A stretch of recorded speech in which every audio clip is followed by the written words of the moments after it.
competent. Now, joining us to talk about how to best deal with this issue is Funke Sanyolu Famoroti. Now, she's an inspirational speaker, writer, and the convener of Blossom and CEO of Carissa Group Limited. Welcome to the show. Thank you very much. All right, it's great to have you. All right, so I would love to, hear from you how this issue of self-esteem possibly affected you. Do you have a story to tell us? Yes, I do. Okay. Back in the university days, I came in with high hopes, being a science student in my secondary school. So I came in, I was a brilliant chap. So I came in, did my courses, my exams, thinking, I'm going to blast all my courses. All right. But I was so shocked because I took tutorials, I taught some people. Yeah. When the results came out, most of them passed and I failed. Wow. I didn't just feel I failed woefully. Okay. I had about 9 carryovers and I was like, whoa, what's happening here? It's really, and that affected me a little bit. It dented my self-esteem at some point. And it carried on 100, 200 level, 300 level until final year. I had to sit myself, and I came to a point that I felt, what's happening to me? Okay. This is not me. I have to ask now, for those that don't understand what self-esteem is all about, can we break it down? Yes.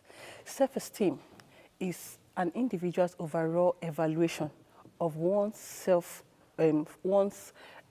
self-worth. Self-worth. So yes. Basically what they believe they are worth. Simply put, self-esteem is how you feel about yourself, how you see yourself, and how you, have a view of yourself. Okay, so from the story you told us just earlier now, it was an education thing, Yes. It was how you saw yourself when it came to failing in class. Yes. So that affected your self-esteem. But yes. Could we pinpoint some other factors yes. that affect someone's self-esteem? Yes, a low self-esteem to start with is when you lack capacity and when you lack confidence to see your self-worth, to see your capacity. Okay. So people. Okay. So I'm trying to pinpoint what exactly could cause it, apart from what you said. You mentioned your education. I have about different factors that causes low self-esteem. Okay. The first one is being in an abusive environment or an abusive relationship. Okay. Some people are being battered in their relationship and they still stay there. Growing up with an abusive parent, when the parents keep telling a child, oh, you can't do it, you're not worth it, as in see your mates, see what they're doing, oh, you're not good, you're not brilliant. It dents the self-esteem of a child. Then traumatic situations or occurrences like rape, fire incidents, when someone is being burnt to almost maximum and you feel, you don't feel your body anymore. Then staying in a long bad circumstances of life, for example, an ailment, a terminal disease. And then for men, since they draw their self-esteem in job, business, wealth, and fame, when a guy doesn't have a job, it's also affecting. It affects his self-esteem. Yes.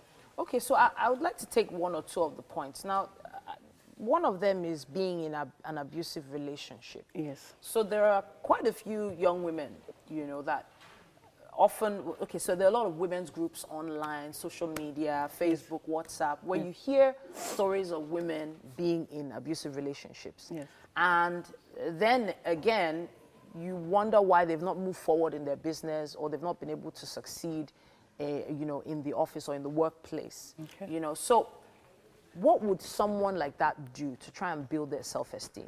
Is the only solution to leave that relationship, or what do you think? No, the only solution is not to leave that relationship. It's your choice if you want to leave or not. But first thing, you have to believe in yourself. Know that tell yourself, I deserve more than this. Okay. I deserve more than being battered, being beaten by this man. Because nobody can make you feel inferior without your permission.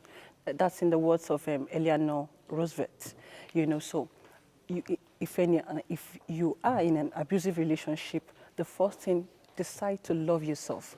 And there's no how you love yourself that you will not know that you don't deserve the battering that you're getting, so. Okay, so what about what you mentioned about children? Okay. So we have quite a few parents who were even brought up that way, where their parents told them, you know, you're a useless boy, you're a stupid girl, you know. So, and of course, they did grow up and they got out of it. So they felt like, oh, it didn't really affect me. But then again, they say every child is different. Yes, I've seen a lot of people growing up that it affected them because of their growing up and their background. I have a friend that it took a lot to get her out of that sphere, you know. But the good thing is that when a child grows up with an abusive parent, to deal with this issue, or to help the child, so to say, is to begin to speak positively into the life's child. Tell the child, I believe in you, I trust you. Okay. Oh, you're good, you can do it. Okay. You know? So positive reinforcement. Positive and exactment of words, positive confessions, and speaking positively into the child. Because all those words builds up the mind of the child, and before, it's just a matter of time, it will build the confidence of the child. So those two that we talked about now are affected by other people. Yes. So it was parents or an abusive partner. But what about the areas where people don't really have much control?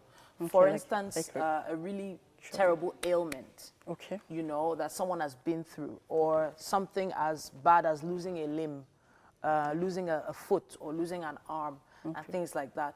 For people like that, how can they begin to work on their own self-esteem? Okay. The first thing I think that they can do is, first of all, believing that there is still a beautiful life ahead of you, despite whatever you've gone through or whatever you're going through.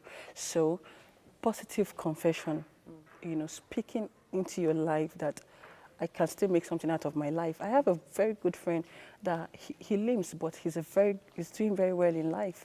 He said he came to the realization that, speaking into himself that, look, I can make something out of my life. So positive confession is very important. Then believing that ailment, having faith, believing that you can actually be whole again. That you're not going to die with that ailment. All right. You know, so.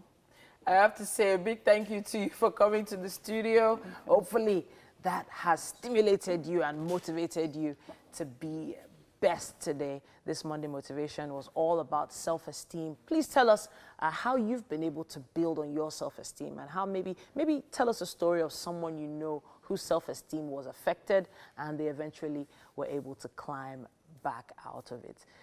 Tell us on social media, use our hashtag wakeupNigeria, and of course we will be back. Have a short break.